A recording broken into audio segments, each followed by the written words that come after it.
please make sure your cell phones are off, and remember there is no video recording, only audio recording. We'll take an opening statement from Coach Oats, and then we'll have questions for the players first. Like to thank the city of Birmingham and everybody for putting this on. It's been unbelievable to play in front of our hometown fans, to have a chance to go to Sweet 16. So I thought that was great for our program, great for the state of Alabama, great for the city of Birmingham. So just thank whoever's responsible for bringing the tournament here and putting it on. So it was good. Thought we had a pretty good crowd, pro-Alabama crowd tonight. The start of the game wasn't what we wanted. I think they hit their first 4 field goals. We hung in there. Our defense picked up from there. I think they hit 2 out of their next 20 after that, and we outscored them 24-10, and then we're able to kind of keep the lead and hold them off. Thought the second half we were much better. You know, we were obviously a little concerned. You know, Reese only played 4 minutes in the first half, and they're +6 in those 4 minutes. You know, he played 16 minutes in the second half. You know, but we did a good job. I thought Charles did a good job. You know, Clowney did a good job. So, you know, our defense picked up. Our offense struggled at times tonight, but I thought Quinterly, you know, we needed him to make some shots. I mean, these 2 guys are the only guys that made any threes. You know, we usually shoot a little bit better. You know, we only got 21 off. I thought Maryland did a really good job. You got to give Coach Willard a lot of credit. They did a good job with us. They weren't trying to give them any threes up. You know, we got some of our guys loose in transition, off O boards, kind of loose ball plays. But, you know, we got to the offensive boards. You know, they did too. They had 10, we had 15, but second chance points were 16-4 us. So, you know, give our guys a lot of credit for. I just told them, like, we may not make shots, but we've constructed a team. We got a style of play that even when we don't make shots, our defense is good enough, and we get to the O boards, we just can't turn it over. Second half, we only had 3 turnovers, you know, getting to the O boards, and eventually we were able to make some shots and break the game opener in the second half. Charles, I think it's his 5th double-double of the year. It was big. If we could get him to make some free throws, it'd be even better. But I thought he was outstanding on the glass and on defense. And it was a great game. We're looking forward to playing San Diego State up in Louisville. So we'll be ready to go Friday. We'll begin right here, second row, middle.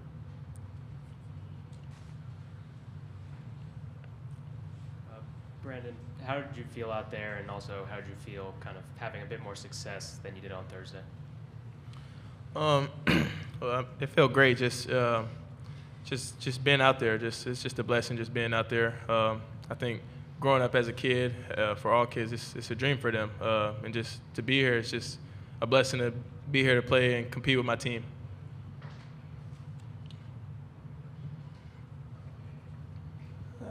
Javon, this site here, it's a little bit of a rarity where the top 2 seeds in the tournament are both here in the first round. Just wondering what you made of Houston, what you were able to see, and just, you know, these 2 teams can kind of get a little up close, personal look at each other, even though they're not playing each other yet. We played Houston earlier in the year. You know, that's a really good team over there. You know, Kelvin Sampson's a great coach. And, you know, I think we're just focused on San Diego State right now and, you know, preparing for them. Right here. No, right behind you. This is for Brandon. What was the key for you to get into a rhythm? I know they looked like they were trying to get you off early since you weren't able to make any shots in the first game, and I know they. And did you get stiff at all? Did they? I know they did a lot of rehab for you in the last couple of days.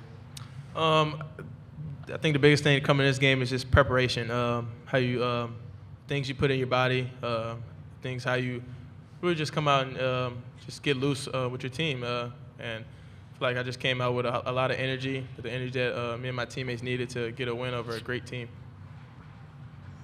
Javon, you tweeted the other day about Jersey being different. FDU wins, Princeton goes to the Sweet 16. You're out here scoring 22 points. What's going on with Jersey basketball? Oh, man, that's a good question. He's got the shirt that says basketball needs Jersey. Yes, sir. Shout out to NJ apparently Hooper basketball crew. needs Jersey. You know, St. Peter's made the run last year. You know, I was very excited for them. You know, after we lost in the first round, rooting for them. I went to high school right around the corner from St. Peter's. FDU, I live right around the corner from FDU, so, you know, I was kind of really excited for them. I got a high school teammate who plays for them as well. You know, Jersey is just different in March.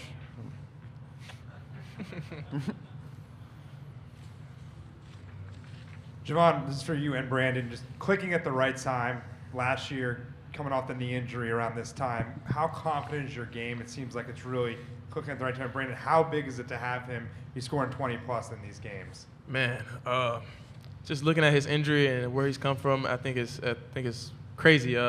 Really proud of him. Look at him as a big brother. I've always looked up to him. Just him having. It's not even just about him scoring 20. I think it's him sitting down on defense and getting stops that we need. So that's just not about scoring the ball in the hoop. It's about the margin plays, who's diving on the floor, who's getting all the rebounds. So it's just a great person to have around. You getting me sentimental over here.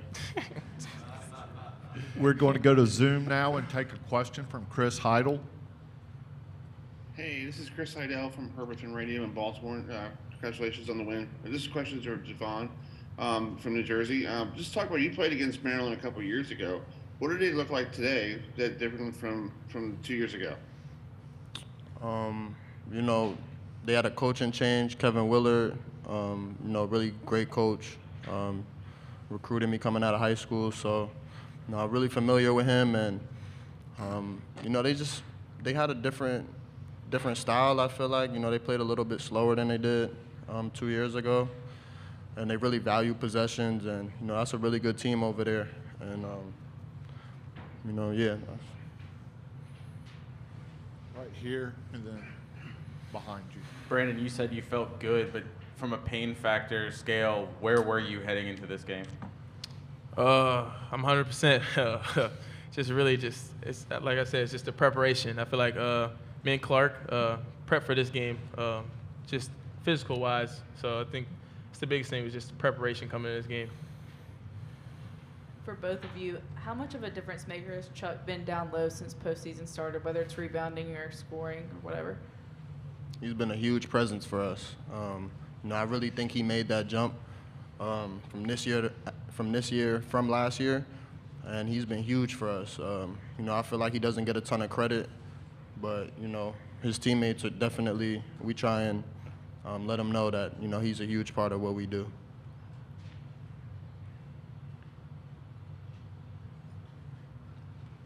Last question in the back.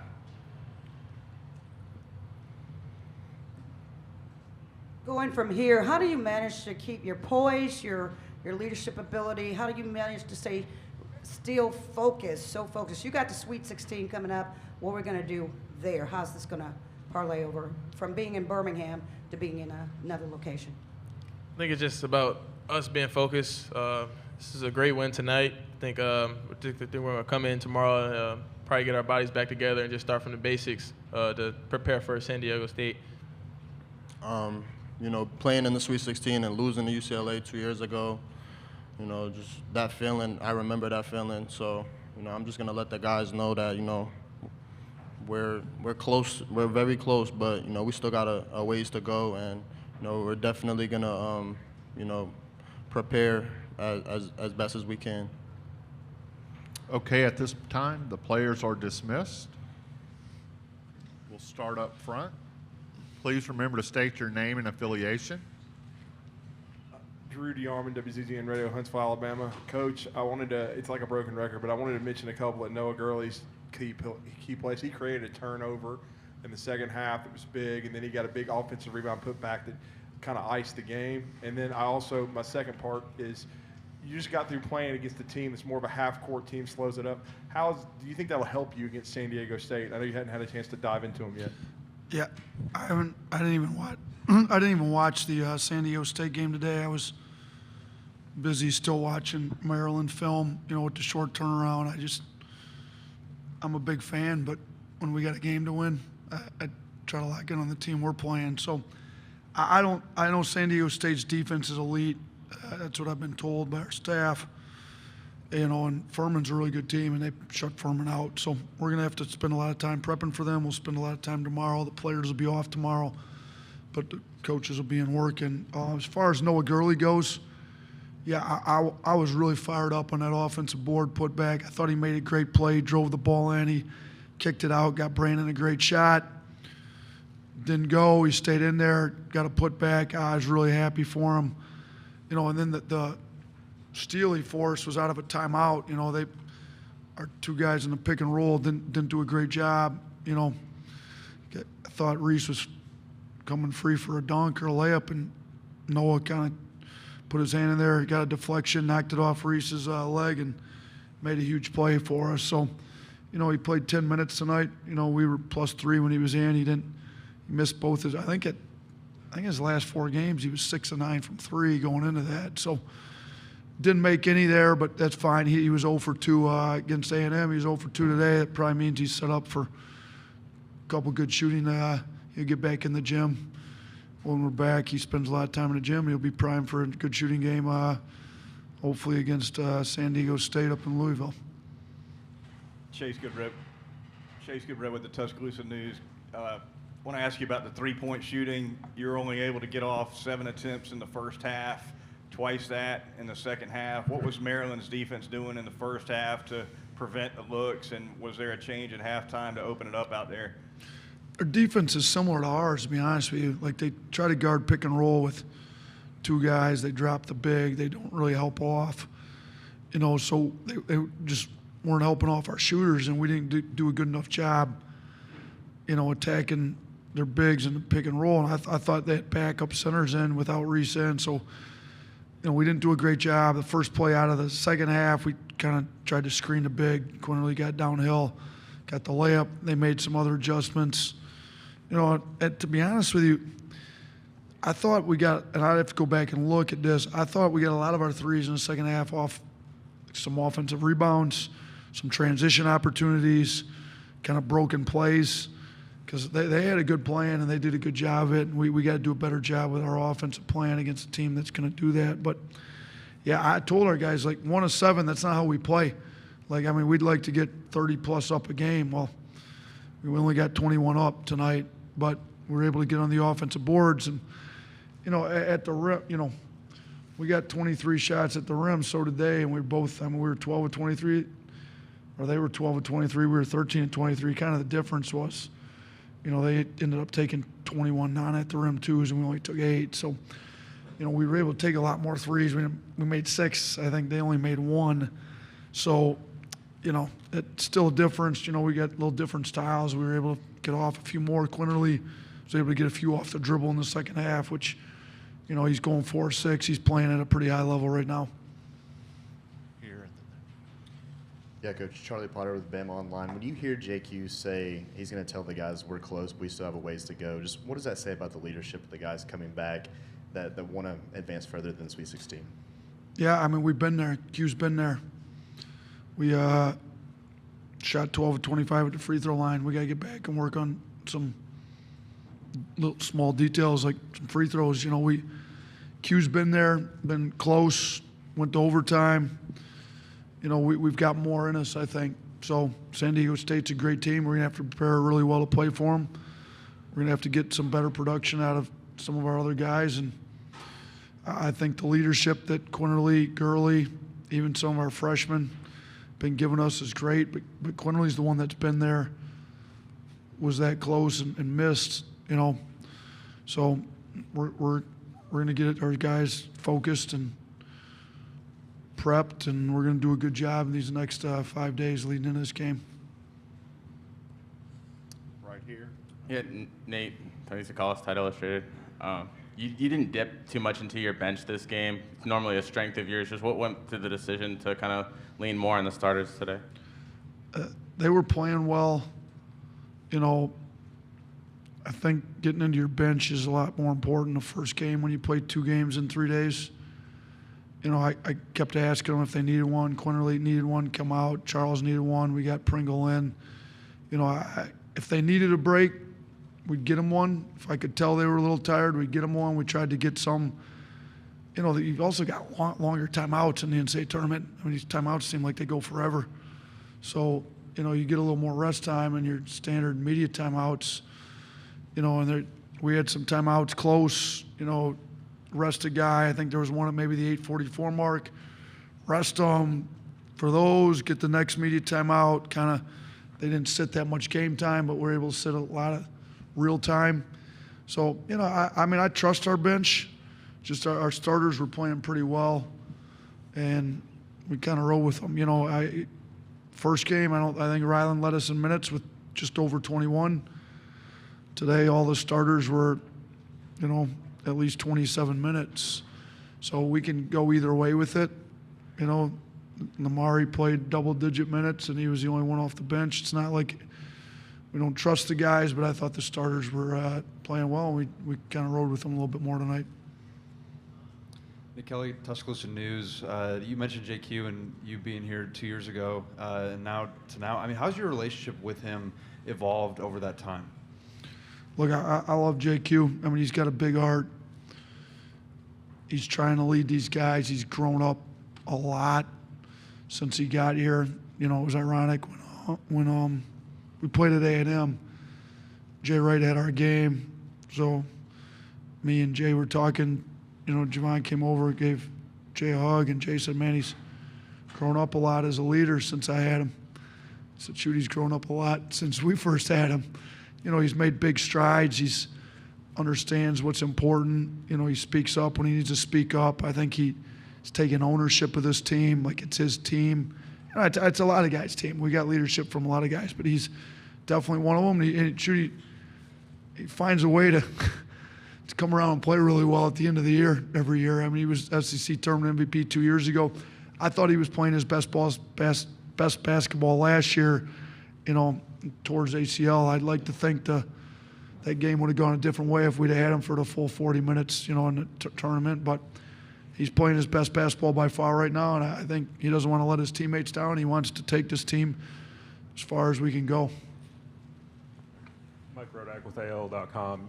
I know Brandon always says he'll go, you know, he'll be 100% healthy, but how far did you think he actually was going into it? Do you think he'd be able to play 34 minutes?